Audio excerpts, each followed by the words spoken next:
మండలం నుంచి జంగారెడ్డిపల్లి అంటే బాగా ఎఫెక్ట్ అవుతుంది. రాంపురం పేరు కానీ జంగారెడ్డిపల్లి. ఇప్పుడు మన మాజీ సర్పంచ్ ఎక్కడున్నాడు, వెంకటస్వామి,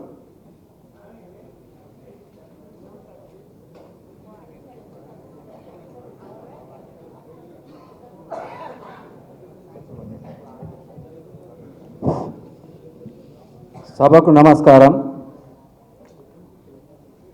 ట్రిపుల్ ఆర్ భూబాధితులందరికీ నమస్కారం. అయితే మనకు రాష్ట్ర ప్రభుత్వం అభివృద్ధి పేరు మీద ట్రిపుల్ ఆర్ రోడ్ తీసుకురావడం జరిగింది. అయితే ఈ ట్రిపుల్ ఆర్ రోడ్డు గత ప్రభుత్వం కేసీఆర్ గారు ఒక అలాట్మెంట్ తీసిండు. అలాట్మెంట్ ఎట్లున్నదంటే గుట్టలు, ప్రభుత్వ భూములు, రైతులకు కొద్దిగా నష్టం తక్కువ జరిగేది. అంటే ఇప్పుడు 100 మంది రైతులుంటే గత అలాట్మెంట్లో ఇంచుమించు ఒక 10-20 మంది రైతుల భూములే పోయేటివి. ఇప్పుడేమో 100కు 100% మొత్తం రైతుల భూములు, చిన్న సన్నకారు రైతుల భూములకి వెళ్ళి అలాట్మెంట్ తీసిర్రు. అయితే గతంలో ఒక అలాట్మెంటు, ఈ గవర్నమెంట్ వచ్చినాక ఇంకొక అలాట్మెంట్ తీసింది. అప్పుడు పెద్ద పెద్ద భూస్వాములు ఉన్నారు కాబట్టి వాళ్ళు ఇంకొక అలాట్మెంట్, అంటే ఇప్పుడు ప్రస్తుతం అలాట్మెంట్ తీసిర్రు. ఈ రెండిట్ల అలాట్మెంట్లలో ఏమున్నదంటే ఫస్ట్ అలాట్మెంట్ ఏమో అంత పెద్ద రైతులు బడాబాబులు ఉన్నారు.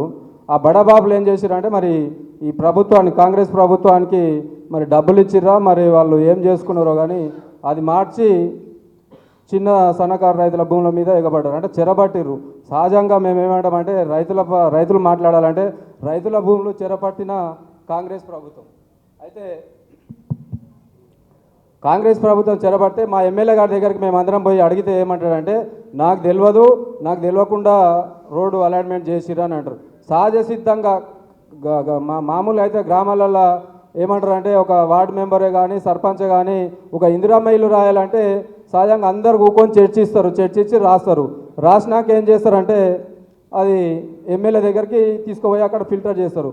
ఈ ప్రభుత్వముల నుండి ఎమ్మెల్యే గారు ఉండి ఇప్పుడు నాకు తెలియకుండా అలాట్మెంట్ జరిగిందని అంటే ఎట్లా నమ్మచ్చు చెప్పండి? సహజంగా ఎవరైనా నమ్మగలుగుతారా?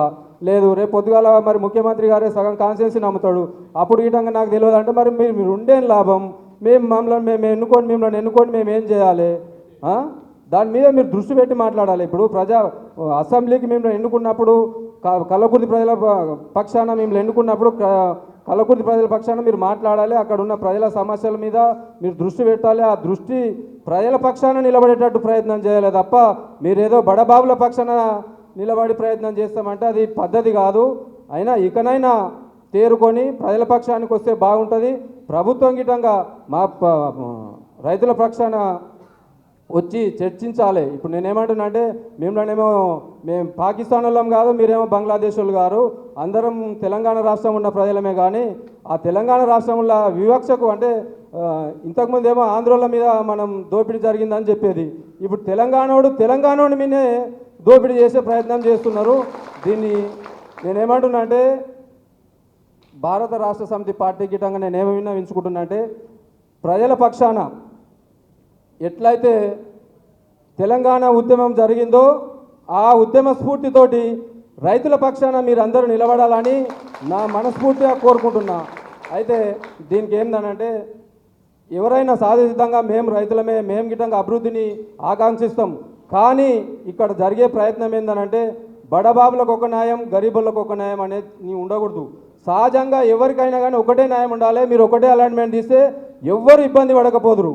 కానీ మీరు ఒకటో కృష్ణుడు, రెండో కృష్ణుడు, మూడో కృష్ణుడు అని ఇట్లా రైతుల భూములను చెరపట్టడానికి ప్రయత్నం చేస్తుర్రు.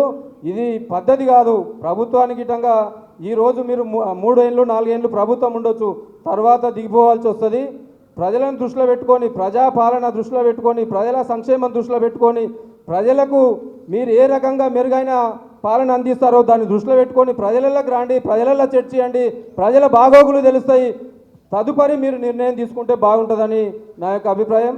కానీ ఇంకొకటి, ఈ ట్రిపుల్ ఆర్ పేరు మీద ప్రజలే కాదు అంటే ఇక్కడ ఉండే రైతులే నష్టపోరు, రైతు కూలీలు నష్టపోతారు. అనేక రకంగా ఇబ్బంది జరుగుతాయి. కుటుంబాలు కొన్ని తరాలు మైనస్ అయిపోయే ప్రమాదం ఉంది. సార్ ఇంకొక చిన్న విన్నపం నాది, ఈ ట్రిపుల్ ఆర్ అనేది ఆమన్గల్ పక్కకు వస్తే ఆమన్గల్ డెవలప్ అవుతుంది.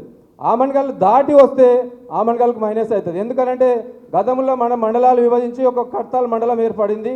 అయితే ఇప్పుడు రోడ్డు ఆ పక్కకు వస్తే ఏమవుతుందంటే ఆమన్గల్కు చిన్న సన్న బిజినెస్లు అన్నీ దెబ్బతింటాయి సార్. ఆ బిజినెస్లు దెబ్బకుండా ఆమన్గల్ను డెవలప్ చేయడానికి ఇది ఒక మార్గంగా ప్రయత్నం చేసి ఆమన్గల్ ప్రజలే కానీ ఆమన్గల్ ప్రజల పక్షాన గిట్టంగా మేము ఒక విన్నపం, ఆమన్గల్ డెవలప్మెంట్ కావాలంటే అది కాటన్ మిల్ పక్కకు RRR రోడ్ వస్తే చిన్న సన్నకారు రైతులు అందరూ బాగుపడతారు. కానీ ఆమన్గల్ దాటినాక వస్తే సన్నకారు కాదు చిన్న సన్న బిజినెస్ దారులు గిట్టంగా నష్టపోతారు.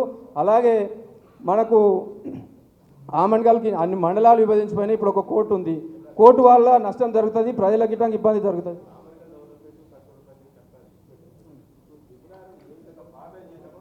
అంటే మేము త్రిపురాలు ఏమంటున్నామంటే గత ప్రభుత్వం చేసిందే మేము చేయమని కోరుతున్నాం అన్న. ఇప్పుడు గత ప్రభుత్వం ఎక్కడికి వెళ్ళాలంటే మన విటాపల్లి పక్క నుంచి తీసునుండే దానికే మేము మొగ్గు చూపుతున్నాం. ఎందుకంటే రైతుల గిట్టంగా నష్టం జరగదు, తక్కువ నష్టం జరుగుతుంది. నేనేమంటున్నా ఎక్కువ నష్టం జరగదు, ఆ తక్కువ నష్టం దాన్ని ఎన్నుకొని దాని మీద అందరం ప్రయత్నం చేద్దాం. అందరికీ ధన్యవాదాలు. ఈ అవకాశం ఇచ్చిన పెద్దలందరికీ ధన్యవాదాలు.